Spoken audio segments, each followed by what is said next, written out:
آپ کو معلوم ہے کہ ماہ ربیع الاول کا آغاز ہو چکا ہے۔ یہ ماہ مبارک حضور صلی اللہ علیہ وسلم کی سیرت مطہرہ سے ایک بڑا گہرا تعلق رکھتا ہے۔ حضور کی ولادت باسعادت بھی اسی ماہ مبارک میں ہوئی، اگرچہ تاریخ کے بارے میں اختلاف ہے۔ حضور کا انتقال بھی اس ماہ مبارک میں ہوا، اور وہ متفق علیہ تاریخ ہے 12 ربیع الاول اصل میں حضور کا یوم وفات ہے، اور اکثر محققین کی رائے یہ ہے کہ آپ کا یوم ولادت جو ہے وہ 9 ربیع الاول ہے۔ یہی وجہ ہے کہ مجھے یاد ہے کہ ہمارے بچپن میں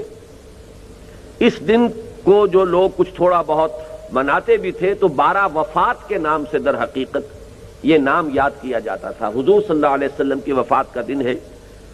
کچھ کھانا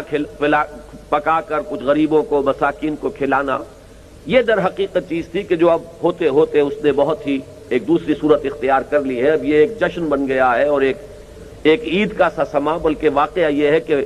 جو اصل 2 عیدیں ہیں وہ کہیں پیچھے چلی گئی ہیں، اور یہ جو 2 عیدیں ہم نے ایجاد کی ہیں،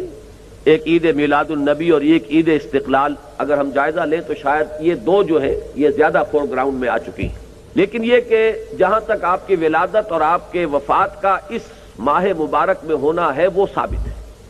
مزید برآں حضور کا ورود مدینہ منورہ میں بھی ماہ ربیع الاول میں ہوا ہے۔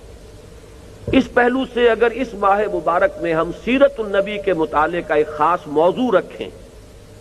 کسی تاریخ کے تعین کے بغیر اس مہینے کی مناسبت سے سیرت مطہرہ پر گفتگویں ہوں، غور و فکر ہو، اور اس میں بھی عملی پہلو سامنے ہو، اتباع کا جذبہ ہو، سمجھنا سمجھانا اس لیے ہو کہ اس پر عمل کرنا ہے، تو یقیناً یہ چیز ہمارے لیے بہت مفید ہوگی اور ہمارے بہت سے